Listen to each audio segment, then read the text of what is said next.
Oh man, and now we're live. Miles, we're back again, bro. Back again. We are after a crazy, crazy weekend of football. Crazy weekend of football. Now we have our final four left Yep. in the NFL playoffs. And honestly, I think it's safe to say these are the four best teams left. I think these are the four best teams that we Yeah. have. So can't be too mad at it, but we definitely have some stuff to talk about after this crazy weekend of football that we saw. I would say at least two teams to make fun of. At least two teams to make fun of Yeah. this weekend. Plus, we also have some praise for a couple of players. Some players who really balled out this week. But overall, I would say Saturday wasn't the best day of football because the Chiefs Jags game it was okay. Once Mahomes got hurt, you were like, oh man, this is the Jags' chance. And then the Jags kind of just they they just didn't cash. And then the Eagles Giants game was just bad. But guys, we do want to welcome all of you back to 305 Takes because now we got more football to talk about. Are down to the last couple of weeks of football. We just finished up the divisional round, and now we're going to be heading into AFC, the championship weekend for both AFC and NFC. And before we do that, we do have to give a quick shout out to our sponsor, E2G Sports, who has helped brought 305 takes from audio to video on YouTube, LinkedIn, Twitter, Twitch, and other various platforms. You guys should really check them out. Their YouTube channel, E2G Sports. If you want to check out other various podcasts that are mainly affiliated with Boston teams, that's something you could always do. If not, you could also check out their website, e2gsports.com, where you could get quick reads and news on NFL, NBA, and MLB, NHL, and other various sports. So we hope you guys enjoy the show because we got a lot to talk about this divisional round. And I'm just going to keep it simple divisional round weekend. And I got to say, do we start with the slate of Sunday's game or Saturday games? Let's keep it in order. Let's start off with the Saturday games. All right, so we'll go with Saturday. So the first game, Jags Chiefs. The Chiefs won, and now they're going to their fifth straight AFC title game at home. First team ever to do that. So credit to the Chiefs. That is an amazing feat to accomplish. But the biggest storyline is one Patrick Mahomes boy. Oh man, bro, not gonna lie, man. When I saw him go down, I was just like, I was sad because I was like, man, like I predicted him to win the Super Bowl 2 years in a row. Last year, spoiled by Cincinnati. This year, I'm like, oh my god, it might happen again. We'll talk about the Bengals later, but man, because he looked good going in the game. He looked good so far, like the first couple of drives. The defense was playing all right. I didn't expect them to, to shut down the Jazz completely. But overall, I will say for the Chiefs, they did perform well as a team, especially on defense. I really liked how their defensive line played. Chris Jones is really anchoring that spot and kind of solidifying why he's an All Pro. Then outside of that, the Jags. One thing I can say about them, they're young. They're a very young team. They should be proud of where they got. And I give them like 2 years. Once they really like revamp this roster to have better weapons for Trevor Lawrence and better guys on defense and offense, they're going to be a scary team and a tough team to beat out because that Titans run of them winning the division because it was so bad, it's over. Yeah, when you look at this game big picture, I do think you can be proud if you're a Jags fan, but I mean, we're going to talk about Buffalo soon. I mean, that's the same thing we were talking about Buffalo, and they haven't gotten over that exact same hump where you were like, all right, they have the potential at quarterback. We like the coaching quarterback marriage that they have. If they make some upgrades on defense, this is a team that'll probably be in the Super Bowl in a couple of years, and Buffalo hasn't been able to make that leap. But I mean, if I'm a Jags fan, I just don't understand how it is possible for if I'm a Jags fan, I don't understand how it's possible for us to give up 14 receptions to Travis Kelsey. Actually, but before you go, I do want to say that something about Travis Kelsey. If he could keep up like solid production for like the next 2 or 3 years, I can make the argument he's the best tight end the NFL has ever seen. I still go Gronk. I still go Gronk because I think Gronk's the OG. Gronk's the I get OG that, of but like you just can't guard him. the one thing Travis Kelsey has, he barely missed games. Yeah, that obviously works in his factor, and I think he's basically If you ask me, it's Gronk and then Kelsey as the two best we've ever seen at big guys just being absolutely unguardable, just unguardable at the position. And that's the thing. If I'm a Jags fan, I just don't understand why the game plan wasn't let somebody else beat us. He had 17 targets for 14 receptions, 98 yards, and 2 touchdowns. And you look, I believe it was he had 14 receptions and the rest of the team had 13. And Yeah. I don't understand why the game plan wasn't just let anybody else beat us. Like it was Pacheco 1 reception, Tony 5 receptions for 36 yards, 5.1 yards a target. Marquez Valdez Scantling 1 reception for 6 yards. Juju 2 catches for 29 yards. Noah Gray 1 reception for 27. Justin Watson 1 for 12. Blake Bell 1 for 4. And Sky Moore 1 for 0. Like what? Like who out of that group are you scared is going to beat you? Sky Moore, The Justin only Watson, one who is was a maybe practice squad player. Juju, and that's it. Like there, I don't even think there. If you're going to win a playoff game with like that as your surrounding weapons, I just if I was a Jags fan, I'd be very very disappointed. And when you add on to the fact that they let Chad Henne orchestrate a 98-yard drive. A Mm, 98-yard drive. It was a small victory that he even got them off of the goal line. I thought that it was going to be like, oh my God, is he going to fumble here? Is he going to make a big turnover? And when he got him off the goal line, I was like, all right, this is perfect for them. Now they can punt it and it'll just be a field possession game. But no, it was a huge scoring play. And I get that they had, a 15-yard penalty on there and Pacheco had the long run in that drive as well. But if I'm a Jags fan, I feel like it's definitely a wasted opportunity because I feel like we could have won this game. And I don't know how many times it's going to be even possible to say we feel like we realistically had a shot to beat Patrick Mahomes at home in the playoffs. yeah. And they would have been going on to the AFC Championship game. That's would have Yeah. been crazy. Trevor Lawrence's second year AFC Championship game with we could say a less superior team than the Chiefs, way less superior. But man, Honestly, I don't know. I don't know. A banged up Patrick Mahomes?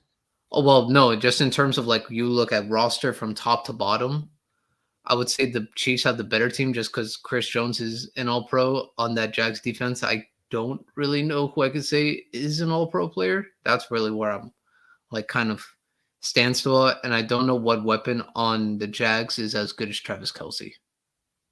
Yeah, but I mean, if you look at the receiving group as a whole, I'd take Jags over Chiefs all day. Yeah, because Kirk has been good. Zay Kirk's Jones been has been good. solid for ETN them. as an option, as a pass catcher and a rusher. I thought Zay Jones was really good for them in the game. Ingram didn't have a great day as far as like production, but he still, they targeted him 6 times, 5 receptions. So they definitely have stuff to build off of. It's just, yeah, it would leave a bad taste in my mouth if I was a Jags fan, especially.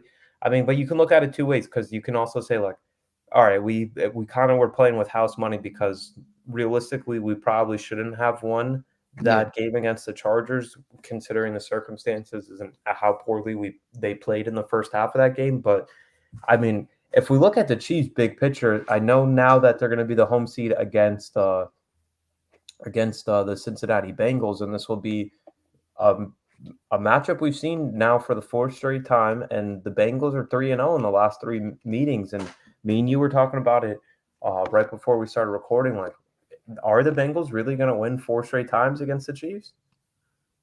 well, with Patrick Mahomes banged up now, there's a very, very good possibility. Very good possibility. It's nothing to say about the Chiefs roster. It's just that's how great and big of a factor Patrick Mahomes is in our eyes. Like that just shows like Patrick gets the game rolling. He gets it.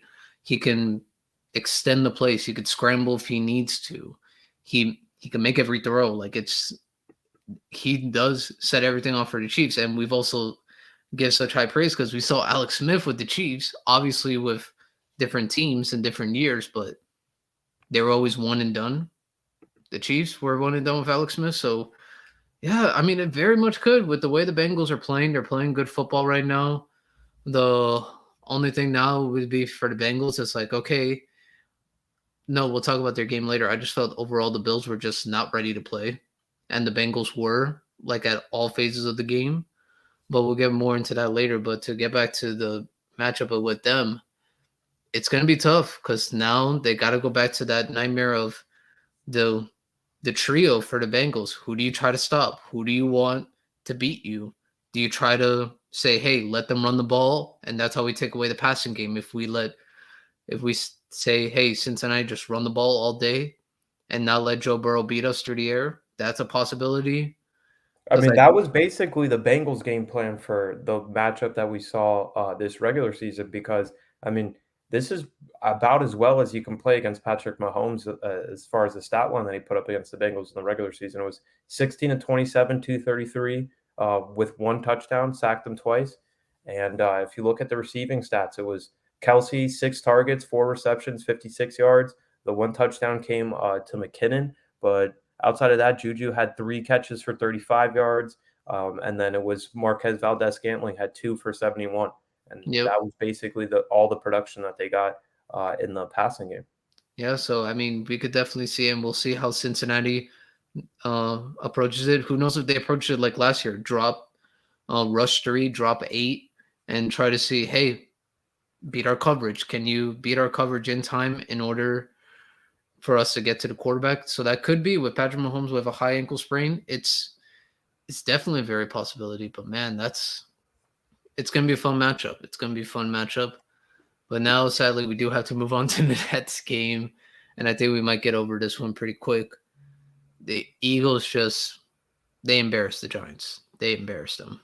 Yeah, I mean, if it wasn't for the Bills yesterday, the Giants have easily the most embarrassing loss of this weekend. But this kind of played out How it how I should have expected been. it to, because when we talked about it on the podcast, I was like, "Listen, if the Giants aren't gonna be able to block the Eagles at all, like, there's nothing that they can do." And, you know, me and you were texting, like, this has the potential to get real ugly, pretty much as soon as, Brian Daboll made that decision to go for it on that 4th and 8 on essentially, what, their 2nd drive of the game, Yeah, and that's when I kinda was like, "Alright, he clearly thinks that they have no chance at stopping this Philadelphia Eagles offense," so he's like, "I need to score 7 here. Like, even if we get stopped here, if we don't come away with 7, we might as well have just basically lost this game."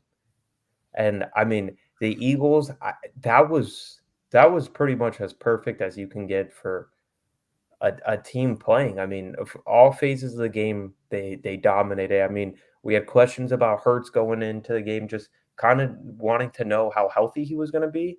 And on he the looked first good. drive, he goes 5 of 5, 73 total yards and a touchdown pass to Dallas Goedert. And I mean, I just they might be the deepest team we have. I know that the 49ers get all the love, and I've said that the 49ers, I think, have the most talent on their roster, but even considering that the Eagles weren't 100% healthy in this game, and they were able to just absolutely dominate the game 38-7, that has to be encouraging. And honestly, it sets up a really, really, really fun NFC Championship game with the San Francisco 49ers traveling to Philadelphia to match up against these Philadelphia Eagles. But I thought the crazy stat of the game was because we thought, okay, the Giants, maybe their defensive line will be able to get after the Eagles, make life difficult. Maybe they'll get some hits on Hurts that might be, a little bit after the whistle or right as the whistle is blowing, just to see, how that shoulder's going to hold up. Lane Johnson's banged up in this game.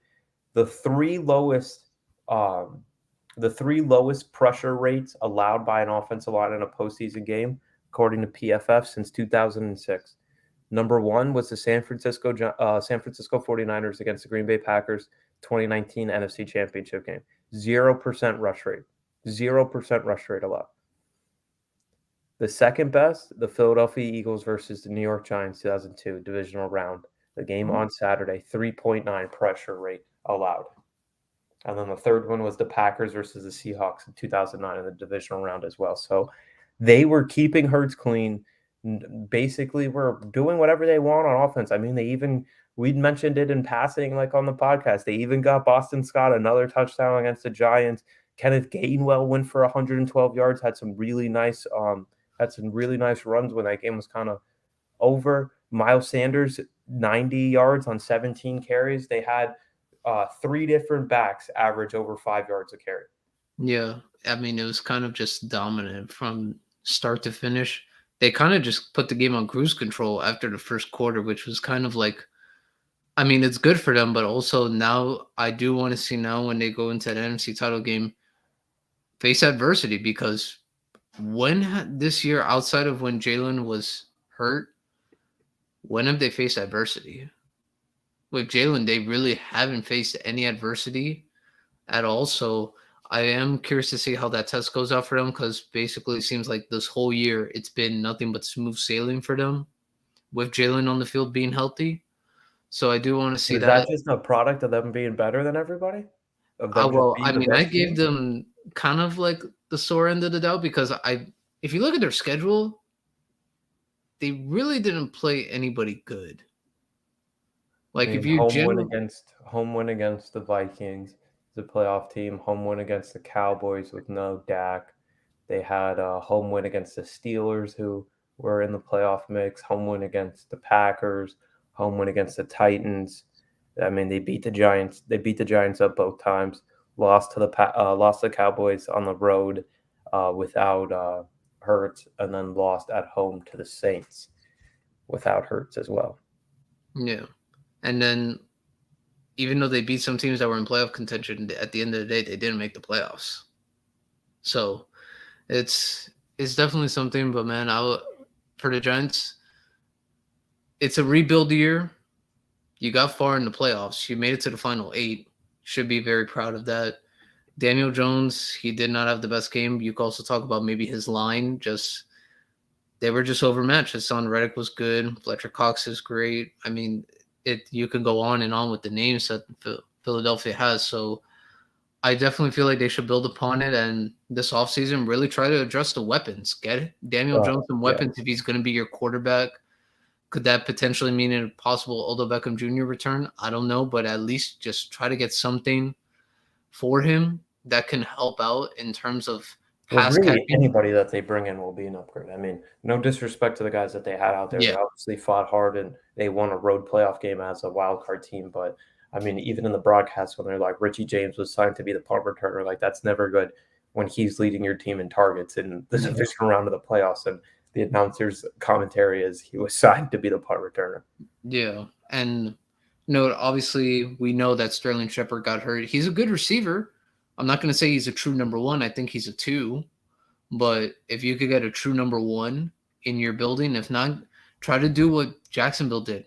Get a lot of twos, and maybe that could work for you.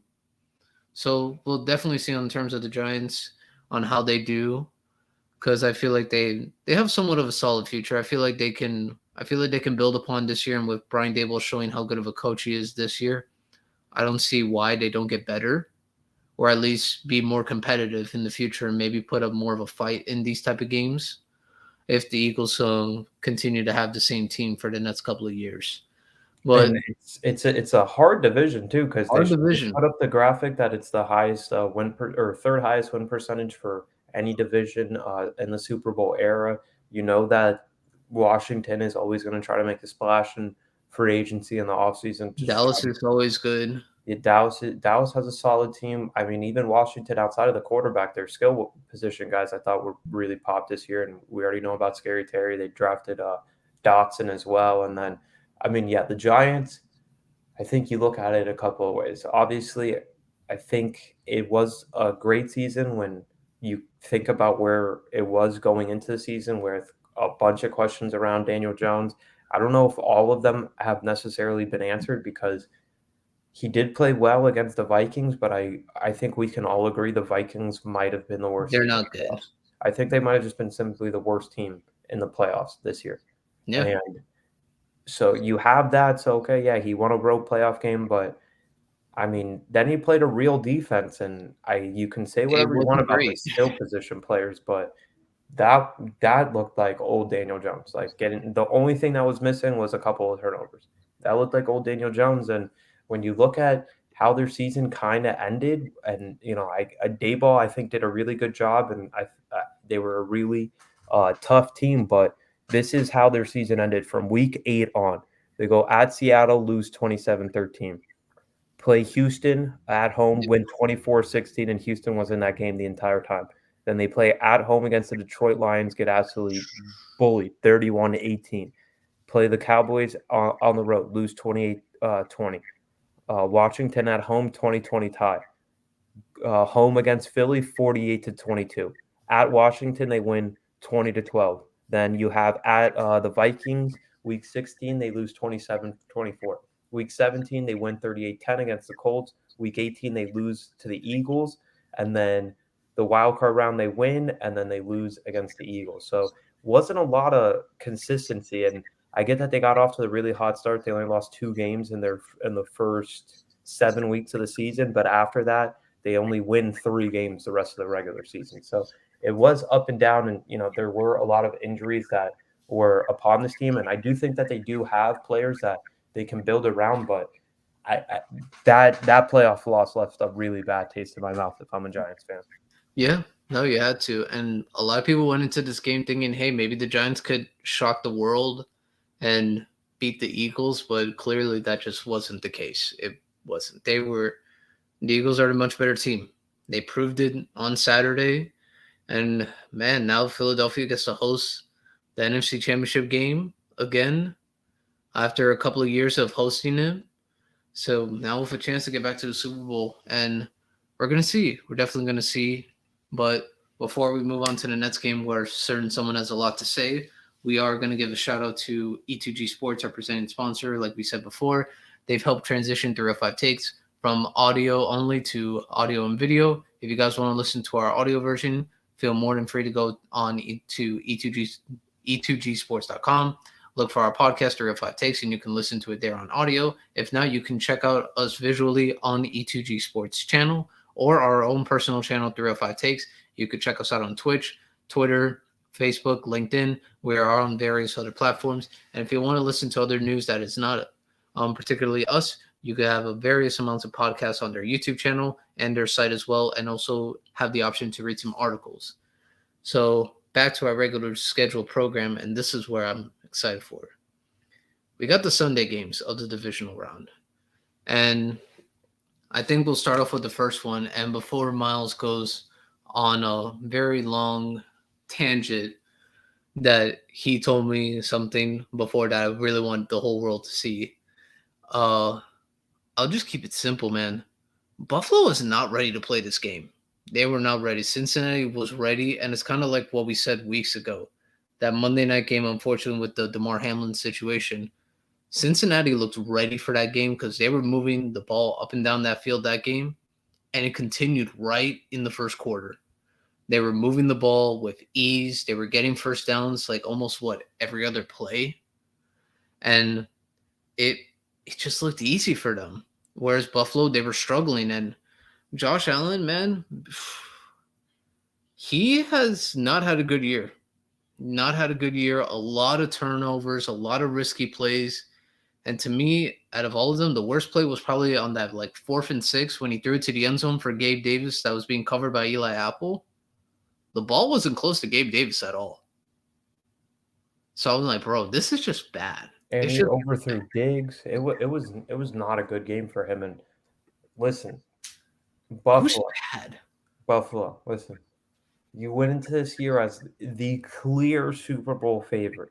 Everything you had been doing to this point, from losing that AFC Championship game to the Kansas City Chiefs, and we got the picture of Stephon Diggs watching the confetti come down, and he'll be back, right? Nothing has happened since then. You guys have regressed since then. Like regress, you haven't even made it to the AFC Championship game again. You can't get past the divisional round. And I mean, if we're being completely honest, okay, so this is where I'll be fair to them. There's two things. If we're being completely honest, if Lamar Jackson plays against Cincinnati, Cincinnati might lose. But if Tua plays against Buffalo's not there either. Buffalo might lose too. So I will give them that. But that's the only benefit of the doubt I'm giving Buffalo, because you can say that Buffalo wasn't prepared to play, but then what were they doing? What were they doing? They built their entire organization is in win now mode. They think they found the quarterback of their future. We've been told by a source, and I'm going to leave it at this, that Josh Allen basically has an elbow injury. And you can see it in the games. He hasn't been as accurate. He doesn't want to run. Even when he runs, as soon as he gets tackled down, the ball's coming out of his hand. He wants to go and protect the elbow. We saw it multiple times. As soon as he scrambled and slid or whatever the case may be, the ball was coming out and the Bengals defenders thought it was a fumble. You see it in the games. He has the white long sleeve on. As soon as he throws one pass, it looks like his elbow was bleeding. Like I've never seen that before. And okay, like if he's gonna play through the injury, then then this is we have to base his game script off of what we see. So that's the thing that I just don't understand. How can you not be prepared for that game? You can say, oh, the weather was a factor, but Cincinnati had to play in that same exact weather. Buffalo, it's your home stadium, and the Cincinnati Bengals with 3 offensive linemen down and their starting center limping around for majority of that game is able to just physically dominate you throughout the entire game. Yep. So tell everyone the tweet you sent me yesterday. Tell them This is exactly what that word for since word. 2019, the Bills have spent along their defensive line. First round pick Ed Oliver, second round pick AJ Epinesa, first round pick Gregory Rousseau, second round pick Boogie Basham. They signed Vernon Butler to a 2-year, $15 million contract. They signed Mario Addison to a 3-year, $30.5 million contract. They signed Quentin Jefferson to 2 years, $13.25 million contract. DaQuan Jones, 2 years for $14 million. And then the big whale of them all that they thought was going to, be the thing that pushes them over the edge and gets them into the Super Bowl. They signed Von Miller for $120 million. And he, unfortunately, injuries are a part of the game, and he wasn't able to be out there. And you can say, okay, if they had that, then we're talking about a different game. But I really don't think so, because from the beginning of that game, Cincinnati was in control. I mean, you guys were down 14-0 in the first quarter at home. Yep. And the stat keep continues. Per Next Gen Stats, this is the worst ratio of resources spent on the defensive line compared to performance in league history. The Bengals have 3,000 rushing yards over expected in the first half, which is obviously, a little bit of a joke, but it's just unbelievable that the team that we had all the questions about all week, we had all the questions. How is this going to, be a thing with this offensive line? They gave up 105 yards to Joe Mixon. And Joe's only 105 had yards. like 200-yard games this year.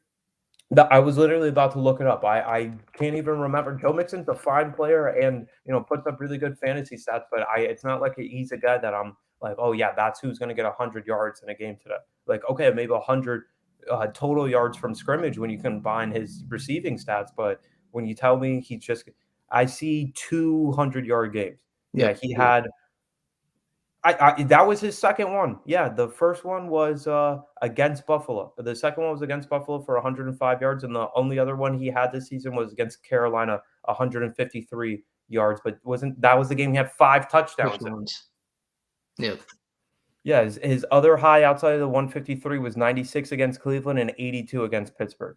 Yeah. So, bro, they dominated that Bills defense. Yeah, they came in there and punched them in the mouth, and I didn't even realize that it was obviously a big deal for Cincinnati, and they felt disrespected by the fact that tickets were available for sale for the next round if Buffalo were to advance at that Atlanta game, because I mean Joe Burrow couldn't wait to mention it in his post game press conference. Get your refunds. Yeah, I mean, I don't know why that was motivation. That's just the NFL. They usually have to sell those tickets before. But that's not. Yeah. Because it's neutral site. Yeah. Tickets wouldn't be available.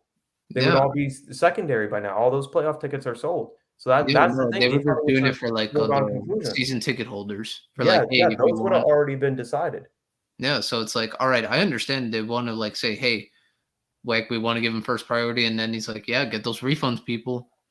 Well, I mean, now they're gonna get their refunds, and Kansas City might be able to get a refund on them for all we know, because now, like we said, they're back to where it began now.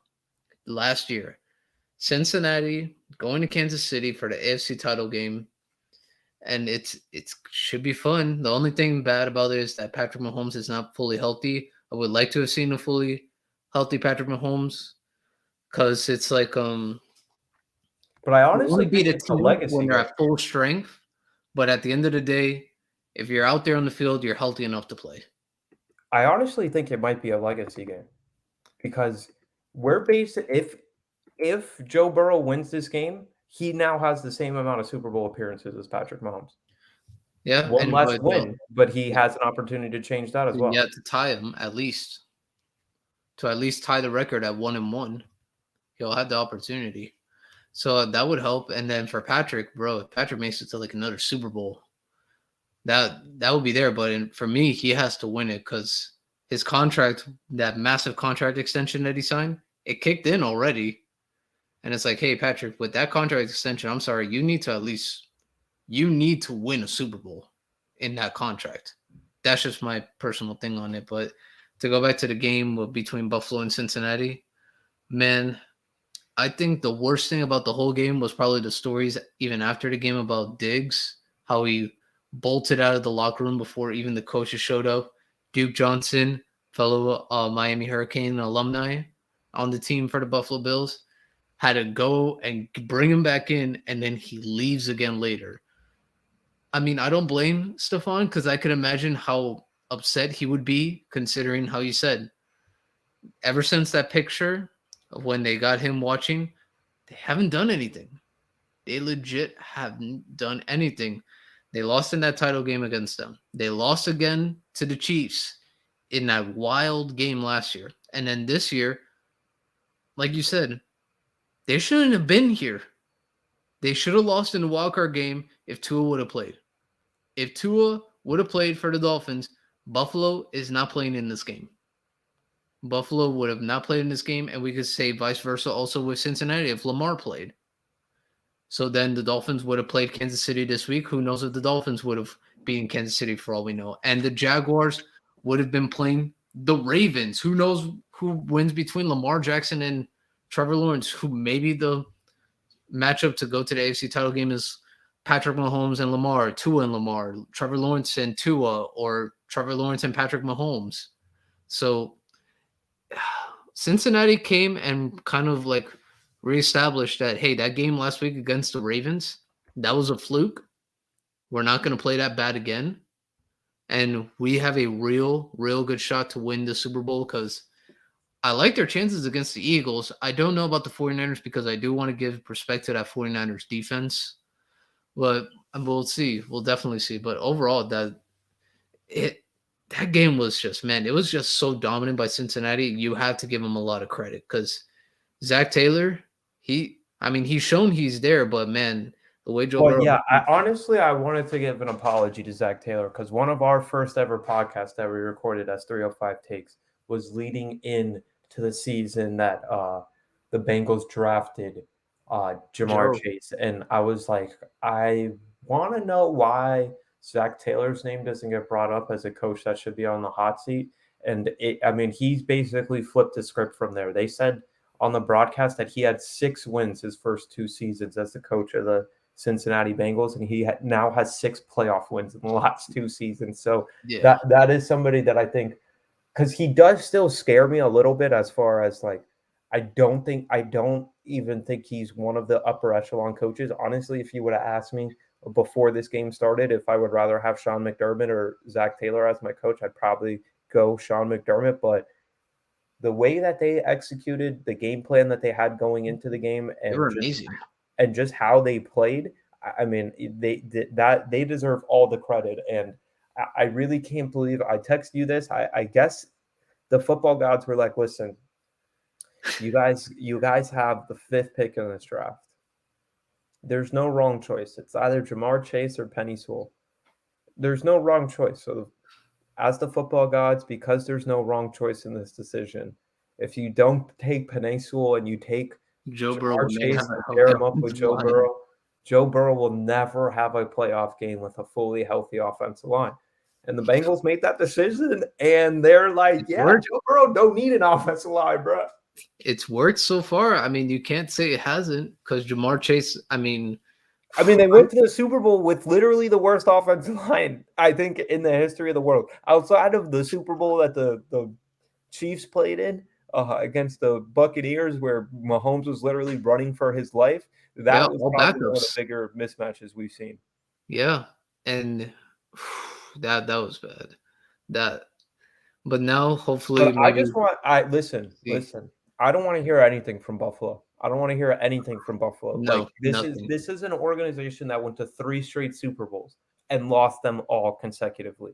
This is an organization that lost with 11 or had a game go to overtime when the other team only had 11 seconds on the clock. Like at some point, maybe you're just cursed. And also, remember how they lost that game to Kansas City last year? Everyone pleaded that both teams touched the ball in overtime. And They I changed the saw, rule for them. yeah, they changed the rule for them just to lose in the divisional round and not even have to face Kansas City. So that's what even boggles my mind more, because I was like, They changed the rule for them to lose by 17 points. exactly, like saying, okay, all of that happened and then you still lose. So Buffalo, And that's and listen, I honestly think it's to the point where it's like either Josh Allen is the NFL's version of James Harden, or we have to simply say that there's a difference between being good fantasy wise and being actually good when it counts. I kind of hate to say this. Someone kind of hit the nail on the head on Twitter. They made a comparison to Josh Allen, and I kind of saw it. They said Phillip Rivers. I mean, another cursed franchise. I mean, Yeah, so I was like, I go, they're not really wrong. The only thing, Phillip Rivers wasn't a mobile quarterback, but strong arm. He takes risk like no tomorrow, because Phillip Rivers, he could go in a game. Phillip Rivers' stat line legitimately could have been like 350 yards passing, 4 touchdowns, 2 picks. Like that's, if you read that to me, I'm like, okay, that's either Brett Favre or Phillip Rivers. Like, but man, now Josh Allen might be in that category of like, it's just not meant to be. And who knows? Maybe no. I mean, or you're just not good enough. just not good enough. Like, Maybe I'm sorry. Saquon Like, did that for another it trade. sucks that it might be this way when you consider the fact that there's a lot of good teams in the AFC right now, and a lot of good quarterbacks at your position. A lot of Like, them are even going to get it better sucks too. to say, but like that just might be what the case is. Yep. And a bunch of teams are going to get better. Jags are going to get better. Baltimore, if they keep Lamar, they're going to still be better. The Bengals are still going to be around. The Chiefs are still going to be around. The Chargers should get better. The I mean, it's, Jags just made their first playoff run. The Dolphins are still trying to figure it out in your own yep. division. The There's a Jets lot of have a teams really out good there team that, in your own division as well. yep. I mean, the Jets are going to be looking for a quarterback. The Jets are probably a quarterback away from being a legitimate playoff contender. So Buffalo, it's definitely going to be something to watch. And man, now we kind of we kind of have to transition to the Nets game. Probably, I to me the best game of the week. I thought it was the best game of the week because we had to talk about one bad quarterback performance to another one, and that was Dak Prescott and the Dallas Cowboys, who lost to the 49ers 19-12. And before you say your reaction about the game, I do want to say this. Dallas played good enough to win that game. Well, almost as a team.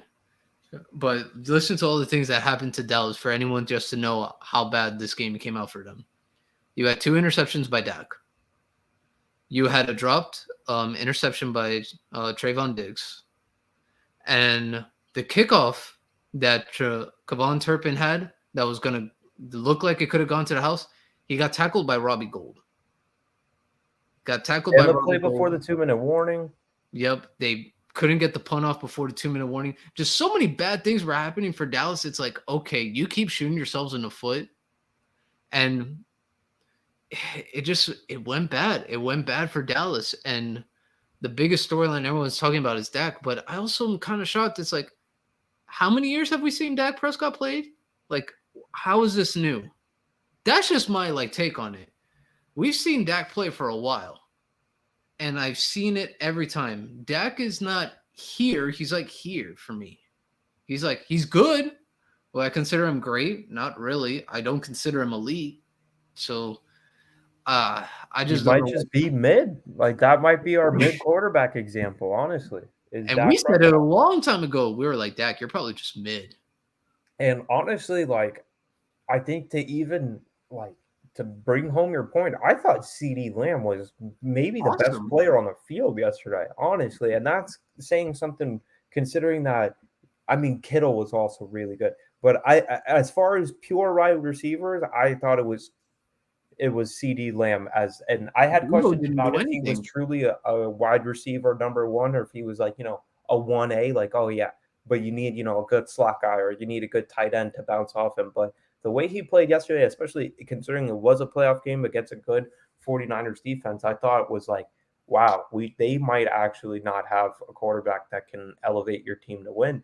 And they'll be a really interesting team to look at when we move into the offseason. But yeah, I just that Dallas game, I mean, I thought they'd be able to run the ball at least a little bit effectively. I get that Pollard went out, and it's crazy that Pollard and Mahomes'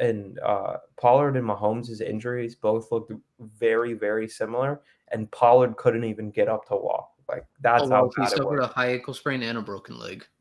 Oh, Pollard did? Yeah. Okay, I didn't see the broken leg part. Okay, so that makes sense. But yeah, that was definitely a big blow for them because we've seen all season basically what he's meant to their offense, not even just rushing the ball, but also Passing as a game. pass catching option out of the backfield as well. So that was not uh that was not the best look for the Cowboys. And they I honestly thought I thought they played well enough to win the game. And the They did. first interception I thought was just clearly Bad on Dak. decision. The second one, okay, it got tipped up. Fred Warner, who But I mean, Jimmy Ward led that. we might have to start having a conversation because I do feel bad for some of these players. Like, because I was thinking about it more after we talked about the Hall of Fame discussion that we had, and we were naming some of these players, and we got to Joe Thomas, and I was looking back on it. Joe Thomas made 7 straight first team All all pros. pro. Yeah, so like I do feel bad for some of these players because all we do is like examine the offense, and like in this Cowboys game, everybody's just making fun of them for whatever funky ass design and whoever decided, yeah, let's put our starting running back in at center. But Fred Warner, I mean, he might be the best linebacker of this era. Yeah. At I this mean, yeah, especially when you consider I mean, Roquan is more of like the classic, like you can see he's all over the field. You can see him making the yeah. tackles. But when you talk Fred about Warner what does it type of all. linebacker you need in 2022, like to be able to cover people, or I guess it's 2023 now, my bad, people. But to be able to cover people, to be able to make plays, and I mean, he was incredible. And that interception that he made, but I mean, even after that, the Cowboys defense on both of those interceptions, they held them to field goals both times. Yeah. They only gave up 6. It could have been 14. Or minimum. They could have got 6 from Brett Maher. Yeah, Minimum. yeah. And the Maher situation was really weird. That first extra point, I mean, he He was got going to miss it blocked. by 17 yards to the left. Like he should send his jersey to whoever blocked it. Just be like, "Yo, thank you for bailing me out." And honestly, I was thinking during the game, like, how much of a disadvantage would it be if you like realistically just didn't have a kicker? Like you just knew going into the game. But the only thing is if the defense knows that you also don't have a kicker. But like if you could just keep them active and be like, yeah, we're just not using this guy. It would be interesting to see, but that it's just that 49ers defense. Like once Bosa gets 1 sack and now it's 2nd and 17, like you might as well just send out the punt team then. And And I thought the Cowboys offensive line played way better than I expected. I thought it might have been a game where Bosa was the one wreaking havoc, and that's why they couldn't do anything on offense. But they only gave up 1 sack in the entire game. So I just thought it was I thought Dallas is another team. I would say Dallas and Jacksonville are the 2 teams that I'm looking at like, damn, did we let a really good opportunity to be playing more football and a game away from going to the Super Bowl slip through our hands? yep. And I'm gonna tell you this. If I would have told you on Friday that Christian McCaffrey is only gonna have 10 rushes for 35 yards, Debo Samuel is only gonna have 4 catches for 45 yards, Brandon Ayuk 2 catches for 26 yards, and Christian McCaffrey will only have 6 catches for 22 yards. If I would have told you that, do you think Dallas has won the game? Yeah, most likely. Yeah, because they shut down basically. I'm not going to say completely shut down Yeah. because the 49ers did score a touchdown, but that came off of a penalty on the Cowboys defense. Because if not, that's a field goal. Yeah. Then Dallas is only down 3, and they have to drive the length of the field for that. So like the Dallas offense, man, Dak, bro, that was bad. And this could have been a who knows if Dallas wins this game, they have the confidence to go into Philadelphia and beat the Eagles. Yeah, and again, it's a team that you're seeing for the 3rd time, so you're more familiar with it. And And like, the last time you played them, you put up 40 points. yeah, and Parsons is insane. Like, he bro. might That not make the play every time, but just seeing him attack the offensive lineman, like, he just is shot out of a cannon. Like, yeah, that is full speed ahead on that play where he pushed that lineman back.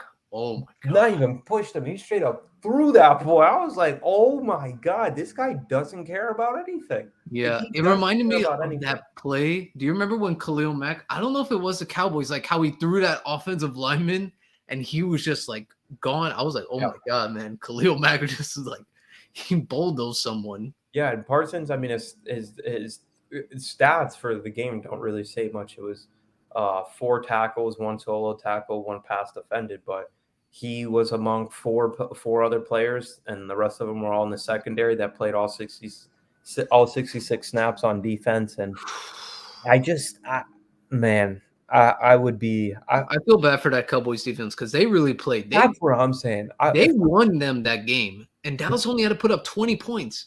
It's gotta be 20. the worst to be a football player after one of these type of losses because it's not only like, all right, I just got through one of the longest seasons. My body's got to be completely beat up, but it's like my whole unit of the team couldn't have done anything any better than maybe catch an interception.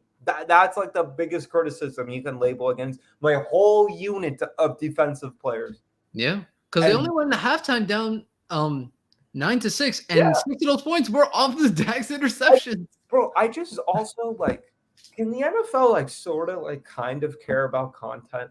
Because how do you have Gronk leading me into this pregame show, right? And the score at halftime is 6-9, and you don't have Gronk on the halftime show anymore. Like what is going on? Like, it was literally logged up for you guys. I think And they Gronk know it's like, nowhere to be hey, found. kids are watching this. We can't have Gronk say something. Jeez, man. Uh, Oh, that game was that. I just I and think the funniest thing about that game was still probably the last play of the game. No, the last game of the play needs to be put in the Smithsonian because What was that? I don't know. I've never seen it, and You I feel bad for Zeke because not only did he get he out, got run over. yeah, he got absolutely blown up, but like, when does he ever like naturally drop into a pass blocking formation? And then, but I feel bad for Zeke because like, all right, he got blown up, but the whole point of the play was to not get immediately tackled once you catch the ball. Like, And that's as the part. soon as that hits Turpin, boom. Tackle, game over. Like, that's the part that didn't make any sense. Like, this kid, before he could even probably process the fact that he caught the ball, was already tackled on the ground. And it's so funny that I've seen the screenshots of on Twitter of the ball in the air and the safety already breaking on Turpin while the ball was in the air, and it's like moments before disaster. Man, I gotta give Dallas credit because they truly entertain us. Yeah, Because no matter what, win they're or loss, they're the most entertaining team in all of football. Like no one could ever debate that. When a Cowboys game is on, you will be entertained one way or There another. will never be a Cowboys game where I don't think we can have at least 15 minutes of conversation about afterward. Like, even a regular season game. And what's crazy is that, bro, their owner, he's the only owner I've ever seen in any sport that has a press conference right after the game. Insane. Insane. Just the only one in any sport, really. In any Any sport. Okay, sport. like, yeah, there's owners that like to talk, and you'll see, like, give interviews. They'll give an interview for a podcast. Maybe they'll do No, it this man talks every week. every week. Like, he's the head coach. He has post game press conferences.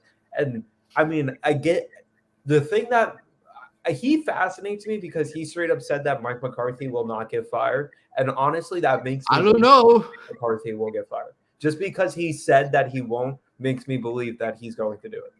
And he just says he goes, it hurts, and how he wanted to cry. And I'm like, well, Jerry, you have an opportunity. Sean Payton's right out there. He's And out when have there. you ever heard they were reporting on the Maher situation before and how he had missed 2 in a row, and then it's like, not to worry, Jerry came down and had a conversation with him. It's like, what could he possibly say to this guy about kicking? Like, what could he possibly say about that? And honestly, Oh, good and on the remember, 49ers for not letting him get those pregame kicks off. Like, that is how you play. Savage. That's how you play mind games right there. Good on the 49ers for that. Because you But also, remember last year when Robbie Gould was like kicking during the Packers right. a halftime show? Bro, that was golden. And then to go back to Jerry, to anyone that doesn't know, last year during the coaches meeting, Mike McCarthy was not present. Jerry Jones represented him for the Cowboys in that coaches meeting. So we know who the real coach of the Cowboys is. Bro, yeah, I that's mean, where we've known it forever because even Jason Garrett, I feel like Jason Garrett only kept his job for the years that he kept his job because he wasn't going to say anything critical. And he was like, yeah, Jerry can answer all the questions. he was the punching bag for the Cowboys. Credit to Jason Garrett because, bro, Mike McCarthy might suffer the same fate as you. But what do we do with this? What do we do with this 49ers team? You know how many games they've lost since week 3 of the NFL season? I think only 2. 3. They lost week 3, 11-10 to Denver. They lost week Falcons 6, game. 28-14 to Atlanta with basically no offense. Kittle didn't play, Debo didn't Then play. they got spanked by the Chiefs. And then they got spanked by the Chiefs, and I believe McCaffrey's first game with them. Yeah, McCaffrey had the most touches out of anyone on that 49ers team that day. And since then, they haven't lost a game. And so since week 8, they haven't lost a game. And if you go through the betting lines, they only haven't covered twice. They didn't cover week 10 against the Chargers. They were 8-point favorites. They won 22-16. And they didn't cover week 17 against the Raiders when they won 37-34, and they were 9.5-point favorites. Ooh. But they've now covered the last 3 weeks in a row, 14.5-point favorites. The last week of the season against the Cardinals, they covered minus 9.5 week wild card weekend against the Seattle Seahawks, and they were 3.5-point favorites against the Cowboys and covered. Man. Well, that kind of like leads us into like one little last topic for anyone that doesn't know to transition out of these games for betting. Did you see the bet that guy put? And if Twitter was talking about how he got the first touchdown score of every game. But I thought he lost the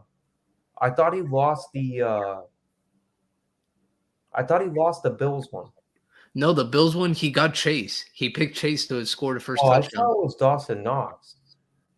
Oh, well, then he might have had 2. Okay. I know he had so he hit Kelsey, Goddard, Chase, and Schultz. Damn. 175. Wow. I don't know where he lives, so I don't know how much taxes is going to take away from him, but bro, congrats to you. Those are the bets that always hit like well home the most. It's always those ones you're like, I'll just put $5. Yeah, like it's never gonna happen. And next thing you know, like it's on the verge of happening, and you're just like glued to the TV. Dude, because my only thing is if I was 3 out of those 4, I'm cashing out. But especially because it's Schultz. Like out of all people, Schultz is really. You figured CD, Pollard, or even on the 49ers side, McCaffrey, even Elijah Mitchell, like somebody random one, or Hughes check out of all people would have scored the touchdown. That would have been. I wouldn't have even gotten. If they would have said Schultz anytime touchdown, cool. Yeah. Like I'm staying.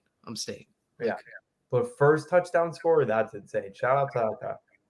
Yeah, shout out to him because man, that dude made some money. But guys, we do have to. What are for this weekend? Do we have anything that we're sold on? I don't have anything. I think it's going to be a great weekend of football. Like it's going to be a great weekend of football, but just so I can watch the game, so I don't have to have any rooting interest. Just watch some good football. Yeah, I mean, spoiler alert for anyone. If you've watched our shows and seen our Super Bowl picks, I'm going to stick with my picks, mainly just because they're still alive.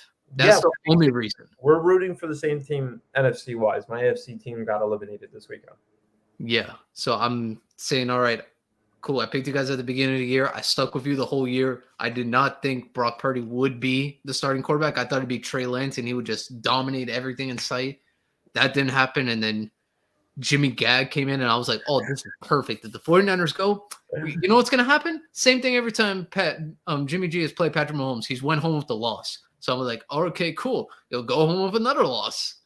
But we'll see. I'm going to stick with my guns. But, guys, this was fun. We are going to be back on Friday. We're gonna talk a lot about these games, and we're going to even, like, you know, maybe try to help you guys with some prop bets that we think, like, hey, you might want to look out for this. This could be like a steal of money if you want.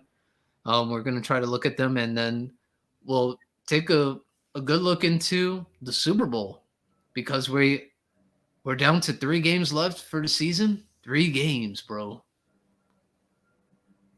It is 3 games, and it's exciting football. But That's man, this is the part that always sucks because you just know it's ending. you do know it's ending, but at least you're like, all right, this is career making stuff right now. Like all of these plays have importance. Yep, man. Well, guys, this was fun. We are going to be back on Friday at 3 p.m. And watch out because we're going to have a good show for you guys. Peace.